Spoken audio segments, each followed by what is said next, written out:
My name is Ashley, and this is An Album a Day, an English language podcast promoting commentary on South Korean pop music. This podcast covers mainstream, indie, and some underground artists within the scene and provides both factual and opinionated K-pop commentary.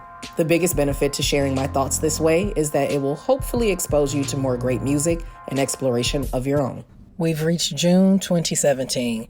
We're at the album Pink Up, which came out June 26th of that year, and this is the one that topped the Gaon album chart. It was their first since Pink Love. And when we get into the album, I want to point out a few key things, but before we jump into that, I owe you all an update about me right after the drop. You're tuned into An Album a Day. Show start. As I promised in the previous episode, Apink Pink Revolution, I would share some information with you all. So I'm going to be as transparent as I can be without getting too detailed about my personal business. But you need to know what's going on with me because I don't even technically sound the same. I still have my husky voice and all of that. But yeah, life is difficult right now. And just saying life is difficult right now, that is an absolute understatement. I'm still in recovery from my motor vehicle accident that happened in September of 2024. So we're about, 14 plus months out from when it occurred. I have thoracic and lumbar herniations and some mobility changes that were grossly unanticipated for someone my age. So I am able to walk, albeit I am in some level of pain. I did have a temporary handicap status, but this will be a lifelong thing that I have to navigate. So while in the process of coping with all these new aches and pains, I unfortunately had a cardiac scare. Now, I am not specifically saying this was a heart attack, everyone, so I don't want you to jump to conclusions, but it was quite terrifying, and I am still under doctor care to identify exactly what occurred, if it was just a physical reaction to the amount of pain I was in, or if something quite scary happened. So I'm in a lot of medical care, a lot. I have allergies. You all have heard for several years me sniffling and clearing my throat and things during recordings. That's not because I'm perpetually sick. It's because my allergies are so intense that it's clinically recognized as a disease. I am allergic to my existence. That sounds so jacked up to say, but I'm allergic to basically everything except water and sunlight. So that makes life extremely difficult because everything I eat, I have some reaction to. Every form of grass, every form of a tree, most animals, I am allergic to.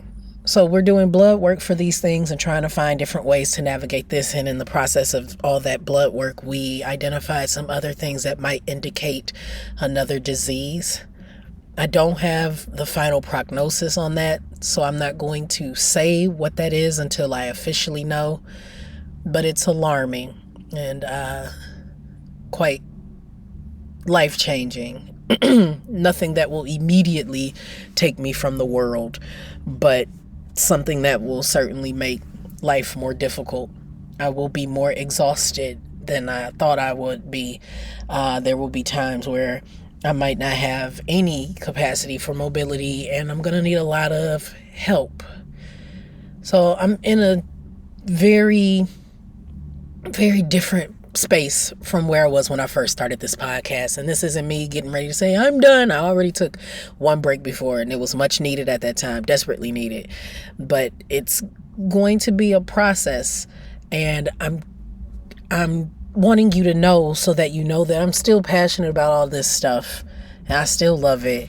It's just some days I can barely breathe to be able to share that passion with you all. I'm also in a drastically stressful career, and I'm doing the best that I can to endure that for the time that I have to until I can fully conclude my time working for others exclusively. I attempted to secure a team for the podcast to take some of the work off of myself so that growth continues and deadlines are maintained, but I can barely keep my eyes open on some days. my husband and loved ones, we're navigating all of this as best as possible. So rest is the priority as best as it can be. I don't take you all's support for granted. You don't have to listen to my show. You don't have to have been a YouTube subscriber back in the day. You don't have to read my Substack, my Patreon writing, nor financially contribute to the longevity of my creative outlets. I take it all responsibly. I take what you all allow me to do very seriously because it affords me life experiences I would never have in any other capacity.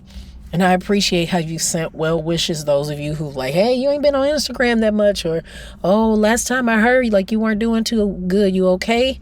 I really appreciate that, especially the fact that you all aren't prying into my personal business. You just want to make sure I'm okay. Thank you. I'm grateful for all of you. I know this is a lot to hear right now, but honesty is always the best policy. So let's get into talking about Pink Up. Okay, so again, like I shared early, June 26, 2017, this is when Pink Up dropped. It had 3 different covers. There was the digital cover, a version A and a version B, and the single that was specifically for the fans came out before it. It was April 19th, 2017 when they dropped the single Always. It has the cutest video, and even to this day, if you go to YouTube and you look at the comments, it's everyone in there talking about, oh, Nyan is finally shining with her vocals. This album was a win because line distribution seemed to really increase, and the women's unique individual colors were actually shining through more consistently. So April, this dropped. The video was nice and cute. In my personal opinion, it still keeps them very youthful when these women, are grown at this point, legitimately grown. Yet it still has that, oh, I'm just a sweet little young teenager next door, and that's kind of unnecessary. like don't do that shit. They grown.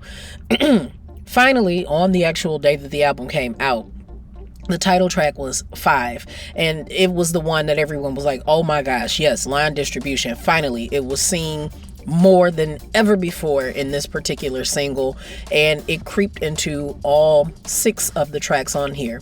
Now, if you look this album up, or if you own it, it does have 7 tracks listed, but the 7th track is the instrumental to the song 5. So you're looking at a 20-ish minute listen. This thing comes in under 25 minutes no matter what. The song titles are 5, Cook, Eyes, Like or Chohayo, Evergreen, and Always, then concluding with the instrumental of 5. And there had been criticism before this that the single 5 sounded like their hit single LUV. And it does have some similarities in terms of key, but that's as far as it goes when I listen to it. You can hear the growth in the vocals. Absolutely, undeniably. This even hit the Billboard World Chart, the track 5, the title track. It peaked at number 5. And this doggone thing sold 1.4 million units. This was a song people were looking forward to. This was a comeback that their fan base was really, really hoping for. As I previously shared, the album before this was extremely experimental and seemed damn near inconsistent with everything that Apink had presented before that. I don't like how that came out my mouth. Let's try that again. Inconsistent with what Apink had previously presented before. I don't know why that was so hard. Why I put all them P's in there? Moving on. The musicality of everything sounds concise, sounds very, very strong. It does sound youthful for 5. I will not back up off that. Same with Always. Let these women grow up. But I know we're coming up to an album where, in fact, they do sound like they have grown up. We are coming up on Percent very, very soon, and I'm eager as shit to listen to that because I was still living in Korea when Pink Up 1 and 6 and Percent dropped, but I wasn't checking for them until Percent. So we got a couple more years, just bear with us. Nonetheless, this was a redemption arc in their musicality. Whatever it was that they threw at the wall and saw what could potentially stick in the previous album, they went back to what they know sticks and refined it and restructured it for the ways in which their vocal colors work at this time. And then made sure that everyone had an opportunity to shine. What I like as the standout song on this would be Kok Kok. That second track is, it was lyrics by Kim Jin Hwan, let me be right, musicality as well.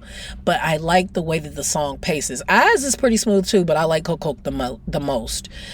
They delivered strong power vocals on the other tracks, and the melodies from this album are more consistent with what you want to hear, what you want stuck in your head. So again, this is a strong recovery in my book. I'm trying to type up something because I want to double check something I want to share with y'all about the units sold on this album. Let us see together. I would like to be certain because I think this was one of their, not just the fact that they did have some solid impact with it as a recovery from the album before that. And we still got another one. We got Pink Doll that I have kind of skipped over. And Pink Doll is actually their second Japanese album, but they're coming off of something that wasn't going too well in 2026. So they had to jump up and do something a little bit different. They also had a compilation album right in between Pink Revolution and this. It was called Dear. And that came out December 15th, 2016. But it's all the lead singles that they've done in the past. So that's why it got skipped. It wasn't because I wasn't acknowledging the order for you Pink Pandas out there. Like, no, they had another album. And indeed they did. But we talked about some of those songs already. So let me go to the sales and certifications. Bet it up, bet it up, bet it up, bet it up, bet it up, bet it up. So Guy on Music Chart in 2018, January 2018, they were looking at the year-end 2017 album chart. This thing, Guy on physical sales of this particular album were 53,675 plus. And then Oricon, which we haven't spoken about on the show ever in detail because it is focused on Japanese charts. It did not sell as many units there, but it did still sell. So 1,556 plus.